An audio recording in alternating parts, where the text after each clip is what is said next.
राम राम नमस्कार सभी कर्मचारी साथियों को स्वागत है आपका अपने चैनल हरियाणा कौशल रोजगार निगम पर।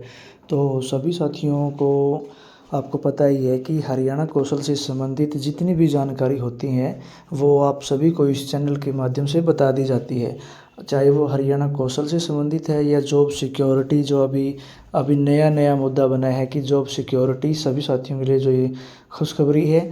और दूसरी चीज़ है जैसे कि ईपीएफ से संबंधित कोई भी जानकारी हो, एलडब्ल्यूएफ है लेबर वेलफेयर फंड, जो आपका सैलरी से 31 रुपये कटते हैं उसके बारे में कोई जानकारी है, ईएसआईसी है या फिर आपका चिरायु कार्ड से संबंधित कोई जानकारी है, तो हर प्रकार की जानकारी आपको इस चैनल पर मिल जाती है और बिल्कुल सटीक जानकारी आपको मिल पाती है इस चैनल पर। चाहे आपका कोई भी सवाल हो तो उस पे आपको कमेंट के माध्यम से भी और वीडियो के माध्यम से भी आपको ये सारी जानकारी आपको इस वीडियो में दे दी जाती है। तो उसी को लेकर आपके लिए आज एक नई वीडियो बनाई है साथियों, जिसमें आपको ये बताया जाएगा कि जो एक्ट बना है सर्विस एक्ट जॉब सिक्योरिटी, तो उसके अंदर जो मेन बात है, काफ़ी सारे कर्मचारियों ने ये पूछा था कि इसमें जो कौन कौन सी पोस्ट ऐसी हैं जो जॉब सिक्योरिटी के अंदर नहीं आएंगी। तो काफ़ी सारी बातें थी कर्मचारियों के मन में कि एक तो मेन मुद्दा है 0 से 5 साल वालों का, तो वो आएंगे या नहीं आएंगे। तो वो तो पहले भी मैंने क्लियर कर दिया था साथियों कि जो 0 से 5 साल वाले कर्मचारी हैं उनको अभी सर्विस एक्ट के अंदर नहीं लिया गया है, चाहे वो कौशल के कर्मचारी हैं, चाहे वो पार्ट 2 के कर्मचारी हैं, किसी भी उसमें कर्मचारी लगा हो, तो साथियों उनको अभी एक्ट का बेनिफिट नहीं मिलेगा साथियों। और दूसरी बात है, चाहे वो मतलब सैंक्शन पोस्ट है या वैकेंट पोस्ट है, तो कोई भी हो 0 से 5 साल वालों को इसमें अभी जॉब सिक्योरिटी में शामिल नहीं हो पाएंगे। तो दूसरी बात थी साथियों कि जो पोस्टें ऐसी हैं, कुछ पोस्टें मेरे सामने ऐसी आई हैं और कर्मचारियों ने मुझसे पूछा भी था कि ये ऐसी जो पोस्ट है वो सर्विस एक्ट में आएंगी या नहीं आएंगी, चाहे उनको 10 साल से ऊपर लगे हुए हो, 5 साल से ऊपर हो, चाहे कितना भी टाइम हो गया हो लगे हुए। तो ऐसे साथियों के लिए वीडियो बनाई है साथियों। तो देख लीजिए, आप थंबनेल के ऊपर भी देख पा रहे हैं कि हरियाणा कौशल कर्मचारी जॉब सुरक्षा ये पोस्ट सर्विस एक्ट में नहीं आएंगी। जाने सभी कौन सी पोस्ट ऐसी हैं जो सुरक्षा में नहीं आएंगी। तो साथियों सबसे पहले हम जान लेते हैं जो पहली पोस्ट है वो कौन सी है जो सर्विस एक्ट में नहीं आएंगी। वीडियो को पूरा देख लेना साथियों, क्योंकि जितनी भी पोस्टें हैं वो आपको बता दी जाएंगी। और जो अन्य जानकारी है, जो मेरे से पोस्ट कोई छूट गई है जो मेरे को अभी ध्यान में नहीं आई है, वो आप भी कमेंट में पूछ सकते हैं कि ये पोस्ट के बारे में, तो आपको उसके बारे में भी जानकारी दे दी जाएगी। लेकिन जो मेरे को अभी नज़र में आई है वो पोस्टें हैं साथियों जो पोर्टल पर उसमें शायद जो सर्विस एक्ट के अंदर नहीं आएंगी। तो देख लीजिए पहली पोस्ट, ये जो एजुसेट चौकीदार है, स्कूलों में लगे जो चौकीदार होते हैं साथियों, एजुसेट पोस्ट है इनकी। तो ये एजुसेट वालों के भी काफ़ी सारे मैसेज आए थे कि हमारी ये पोस्ट आएगी या नहीं आएगी।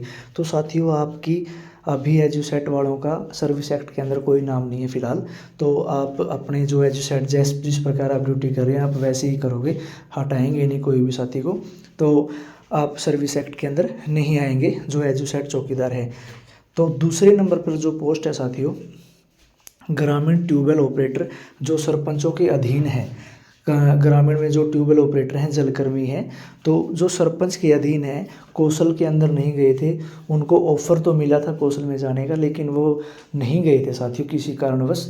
तो वो तो चलो उनके डिपार्टमेंट में कर्मचारियों की जो इच्छा है वो उन्होंने नहीं गए वो तो, लेकिन आज उनके कौशल में न जाने के कारण वो आज सर्विस एक्ट के अंदर नहीं आएंगे। तो दूसरी पोस्ट साथियों ये आई थी कि ग्रामीण ट्यूबवेल ऑपरेटर सरपंच के अधीन है जो वो नहीं आएंगे एक्ट के अंदर। तो तीसरी पोस्ट साथियों ग्रामीण चौकीदार, जो ग्रामीण चौकीदार है साथियों, ग्रामीण चौकीदार भी इसके अंदर, चाहे वो एजुसेट चौकीदार है चाहे वो ग्रामीण चौकीदार है, ये कोई भी दोनों चौकीदार की जो पोस्ट है ये इसमें सर्विस एक्ट के अंदर नहीं आएंगी। एक साथियों जो ये अभी ग्रामीण ट्यूबवेल ऑपरेटर सरपंच के अधीन बताया मैंने, एक होता है जो टर्म अपॉइंटी है, टर्म अपॉइंटी भी कौशल में वो जो है टर्म अपॉइंटी है वो भी इसमें नहीं आएंगे, क्योंकि हरियाणा सरकार ने बोला था कि कुछ ऐसी पोस्टें हैं जिनके ऊपर कमेटी बिठाई जाएगी और उस कमेटी के अंदर वित्त आयोग के एसीएस और अपने माननीय चीफ सेक्रेटरी और श्रम विभाग से अधिकारी वो बैठेंगे और उसमें कमेटी बनाएंगे। तो उसके अंदर वो जो टर्म अपॉइंटी वाले हैं तो वो उसके अंदर शामिल हो सकते हैं, लेकिन जो सरपंच के अधीन है इनको पहले कौशल के अंदर जाना पड़ेगा साथियों, तब जाकर ये बात बनेगी। तो उसके बाद है ग्रामीण चौकीदार का हो गया। तो उसके बाद है पार्ट टाइम माली स्वीपर बिजली बोर्ड। तो साथियों जो पार्ट टाइम है, जो मतलब क्लीनिंग एंड स्वीपिंग के लिए काफ़ी वर्षों से लगे हुए हैं, लेकिन उनकी सबसे मेन समस्या थी क्योंकि वो 2 घंटे और 4 घंटे में लगे हुए हैं। कोई भी कर्मचारी 6 घंटे से ऊपर नहीं है, और कौशल की जो मतलब कंडीशन थी कि वो 6 घंटे से ऊपर का कर्मचारी को ही कौशल में पोर्ट करेंगे, लेकिन इनका टाइम पीरियड है 2 घंटे का और 4 घंटे का। तो जो पार्ट टाइम बिजली बोर्ड में ज़्यादातर लगे हुए हैं माली और स्वीपर की पोस्ट पर, जिनको हम पीटीएम और पीटीएस कहते हैं, पार्ट टाइम माली, पार्ट टाइम स्वीपर, तो ये पोस्टें भी इसके अंदर नहीं आएंगी साथियों। और दूसरी इसमें ये काफ़ी सारे साथी लगे हुए हैं इसके अंदर भी। तो दूसरी चीज़ है अगेंस्ट वैकेंट और सैंक्शन पोस्ट।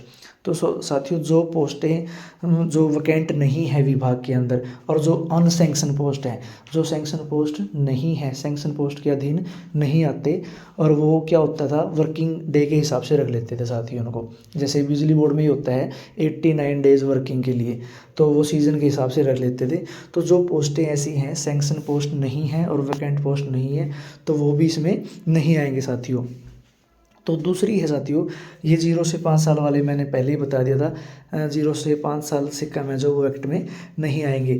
तो ये सारी जानकारी साथियों मेरे सामने जो जो पोस्टें आई थी वो मैंने आपको इस वीडियो में बता दिया है कि ये इतनी पोस्टें हैं जो आपकी उसमें सर्विस एक्ट में नहीं आएंगी। तो साथियों जो भी जिस भी साथी की जो पोस्ट है, जिस डिपार्टमेंट में आप लगे हुए हो, और आपको ये लगता है कि हमारे यहाँ पहले कोई लेटर नहीं आया सर्विस एक्ट का, और हमारे जो ऑफिस मतलब जो विभाग के हैं वो हमारा डेटा नहीं भेज रहे हैं, और वो किसी को पता लगा हो कि आपकी पोस्ट नहीं जाएगी, तो आप अपना कमेंट बॉक्स में एक बार पूछ लेना साथियों, ताकि उसके बारे में भी जानकारी लेकर आप सभी साथियों के साथ साझा करेंगे। जो भी आपको जानकारी जो आप पूछोगे उसकी जानकारी हम पूरी कोशिश करेंगे कि आपको जो जानकारी मिलेगी बिल्कुल सटीक तरीके से आपको वो देंगे, अपनी तरफ से बना के नहीं देंगे साथियों।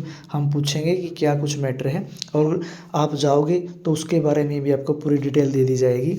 और जो साथी पार्ट 2 कर्मचारी है ना, और जो कौशल में नहीं गए हैं, जैसे बिजली बोर्ड में ही हैं डायरेक्ट रोल के कर्मचारी हैं जिनको डीसी रेट बोलते हैं साथियों, तो वो कर्मचारी भी कौशल में नहीं जाएंगे, क्योंकि हरियाणा सरकार ने भी घोषणा की थी कि जो कर्मचारी पार्ट 2 है, पार्ट 1 है, आउटसोर्स पॉलिसी के तहत लगा है, और जो HKRN है, सरकार ने अकेला HKRN नहीं कहा था, और अकेला HKRN कहते तो बात अलग थी, लेकिन इसमें HKRN से अलावा आउटसोर्स पॉलिसी, पार्ट 2 पॉलिसी और पार्ट 1 के अधीन कर्मचारी हैं, वो सभी इसमें सर्विस एक्ट में शामिल हो जाएंगे साथियों।